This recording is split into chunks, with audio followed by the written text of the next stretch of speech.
Hello les amis, je vous retrouve pour une nouvelle vidéo sur le football français et la Ligue 2 et je vais vous présenter le match Concarneau contre Angers. C'est un match qui a lieu ce samedi 30 mars 2024 à 19h pour le compte de la 30e journée du championnat de France de football de Ligue 2 saison 2023-2024.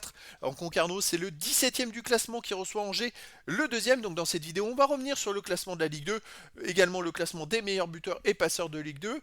Puis on enchaînera par tous les résultats et stats de tous les matchs joués pour ces deux équipes et on terminera par les compos d'équipes et tactiques éventuelles, ce qui nous permettra d'avoir une idée, une tendance à ce match. Alors pour ceux qui souhaitent voir ce match à la télé, sachez que vous pouvez le voir sur Prime Video.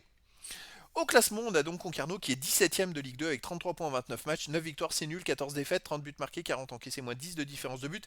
C'est le premier relégable, mais ils sont ex aequo même avec le premier non relégable, donc ils sont pas très loin de la zone non rouge, on va dire, mais ils ont besoin de prendre des points pour en sortir. Angers de son côté est deuxième de Ligue 2 avec 50 points en 29 matchs, 15 victoires, 5 nuls, 9 défaites, 42 buts marqués, 32 encaissés, plus 10 de différence de but. Ils sont encore dans les deux premiers qui permettent, les deux places qui permettent de monter directement en Ligue 1, mais ils ont plus que 2 points d'avance sur les troisième et quatrième qui seraient des places de barragistes. En ce moment, ça va un peu moins bien pour Angers. Ils ont été premiers à un moment du classement, puis depuis, les résultats sont un peu moins bons.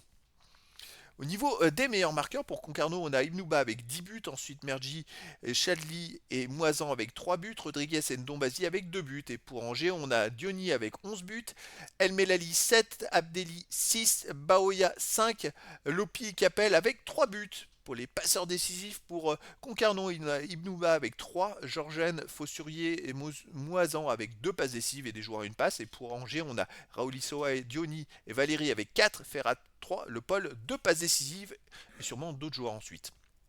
Les résultats, toutes compétitions confondues cette saison, Concarneau 33 matchs joués, 9 victoires, 9 nuls, 15 défaites, 38 buts marqués, 49 encaissés, moins 11 de différence de but. Alors ils sont dans le bas du classement et ils se retrouvent dans la zone rouge parce qu'ils ont enchaîné sur les 5 derniers matchs 3 défaites et 2 nuls, c'est-à-dire qu'ils ont pris 2 points sur 15 possibles. Donc c'est un moment compliqué pour eux, il va falloir qu'ils se ressaisissent tout simplement. Angers de son côté, cette saison 33 matchs joués, 17 victoires, 5 nuls, 11 défaites, 46 buts pour, 35 contre, plus 11 de différence de but à Angers. Je dirais que pour un deuxième, les résultats sont vraiment pas top. C'est assez catastrophique depuis la défaite en Coupe de France à Brest. Ils avaient enchaîné défaite, victoire, défaite, victoire. Et puis là, après 3 défaites d'affilée, une victoire, un nul, une défaite. C'est-à-dire que quand on regarde sur les 5 derniers matchs, ils ont pris 4 points sur 15 possibles. Et ils sont encore deuxième, mais c'est presque miraculeux. Plus dans ces 4 points, ils ont fait un match nul contre le dernier. En ce moment, ça va pas trop pour Angers. Au niveau des matchs à domicile, pour Concarneau, il reste sur 3 matchs de suite sans victoire, avec 2 défaites de suite et un nul. À chaque fois, ils ont marqué, mais à chaque fois, ils ont encaissé au moins autant de buts, voire plus qu'eux. Donc il y a quand même des buts, mais voilà.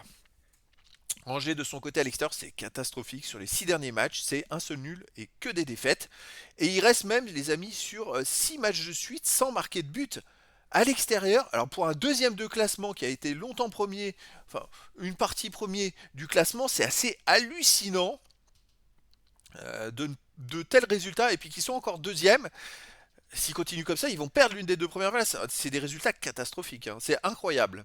Au niveau des compos d'équipe et tactique, pour Concarneau, on aurait du 4-4-2 et gardien, Salès, défense Fossurier, Jeannès, Célestine, Georgène, milieu de terrain Diawara, Filippono, Barès, Matondo, attaquant Imnouba et Moisan. Et pour Angers, on aurait du 4-2-3-1 avec gardien Fofana, défense Lefort, Untanji, Bamba, Valérie, milieu de terrain défensif Capel, Khaled, milieu offensif et ailier El Melali, Abdelli, Ferrat et attaquant Diony. Donc voilà les amis, le décor est planté entre ces deux équipes. On a d'un côté Concarneau qui doit se ressaisir pour sortir de la zone rouge, de l'autre côté Angers qui doit se ressaisir pour pas perdre sa deuxième place. Écoutez, je vous donne rendez-vous ce samedi 30 mars 2024 à 19h pour le match de la 30e journée du championnat de France de football de Ligue 2 saison 2023-2024.